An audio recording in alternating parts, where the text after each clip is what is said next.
With searing pace and sensational handling, the new BMW M2 is a triumph. With only the teeniest caveat about how its ride will hold up on UK roads, the new M2 is an absolute triumph. More than any of its predecessors, it fully assumes the original M3's brief by offering supercar-baiting cross-country performance, along with astounding handling, agility and involvement, in a compact package.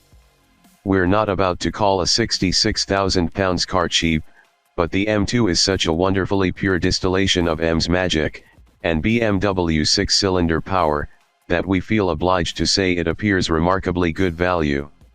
Stick with the auto, enjoy it and spend the manual gearbox option cash on unleaded. Third is the gear. It's the one you hold onto, capable of taking you from 10 miles per hour all the way to 90 miles per hour, or even slightly beyond, by which point your ears will be fizzing with six-cylinder noise and your grin will fill the space between them. If the new BMW M2 really is to be M Division's ultimate sign-off for pure petrol power in a compact sports car package, then blimey, they've nailed it. Of course, nobody will confirm that this is the case explicitly. And there's bound to be at least a hardcore M2 CSL between now and the end, possibly even a CS2.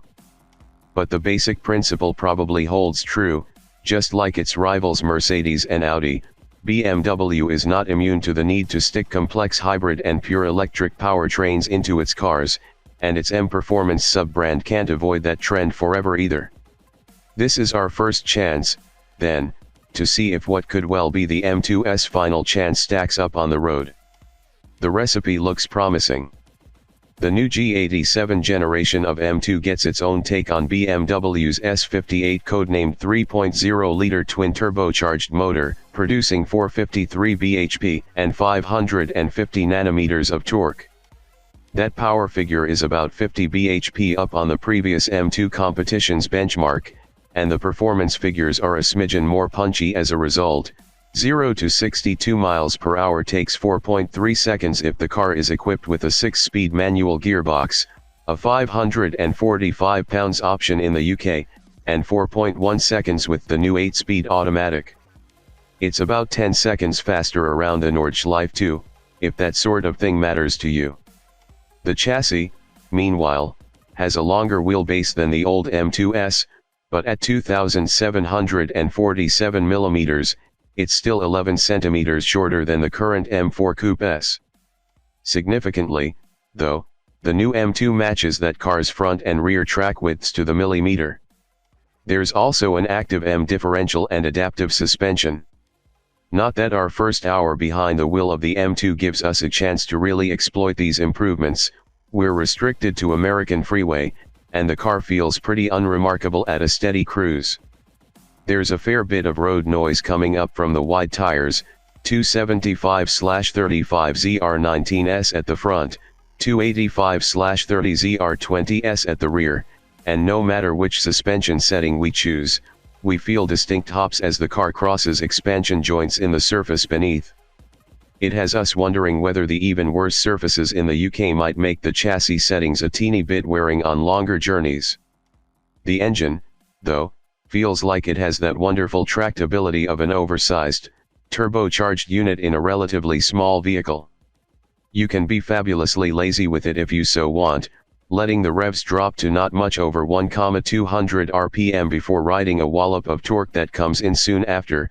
Peak torque is available from 2,650 RPM, but there's enough beneath that.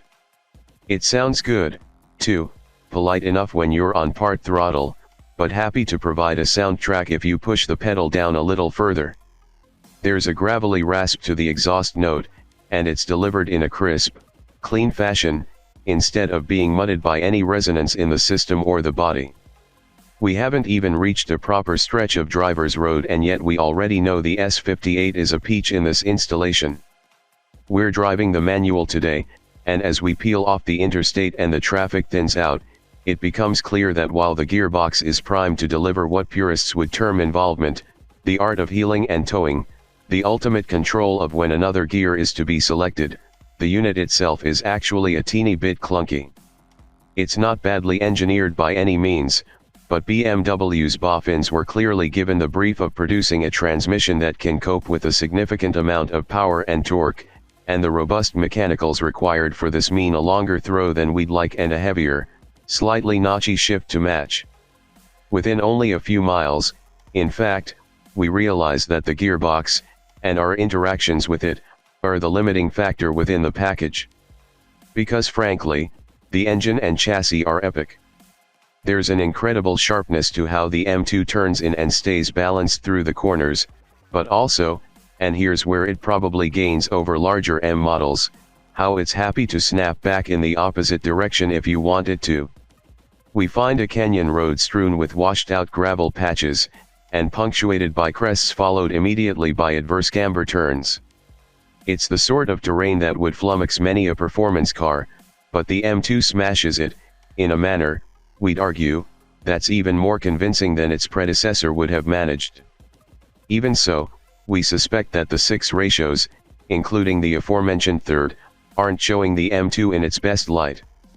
You have to be properly on it to get any benefit from 4th, 5th, and 6th at all. And in the tighter stuff, with the rev matcher on or off, downshifts to 2nd or even 1st are a more involved process than they ought to be.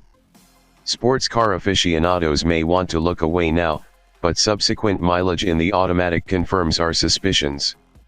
Instead of being something created to cope with the engine, the ZF-sourced 8-speeder feels like it was probably calibrated to work alongside it. It makes intelligent and extremely smooth shifts, quickly becoming the sort of compliant aid to your progress that only the very best automatic gearboxes can be. And on the right road it helps the M2 to deliver greater enjoyment, a different kind of involvement, perhaps, but arguably an even more thrilling one, wherein everything happens just that 10% or more quickly. And if you just want to revel in 6-cylinder noise, you still can, it'll bounce off the limiter in manual mode. We'd go as far as to say that the auto's your best option if you're a mere mortal who wants to get closer to your M2's chassis limits. Just as well, then, that it's the standard item, BMW expects initial take-up of the manual to be around 1 in 5 M2s, falling to half that proportion once the early adopters move on. If we were ordering a car tomorrow, we'd fall firmly into the 90%er. Inside, there's little to fault up front, the steering wheel rim is borderline too thick, as is often the case with BMWs these days, but the driving position is spot on and you can certainly reach the point where your backside feels reassuringly close to the ground.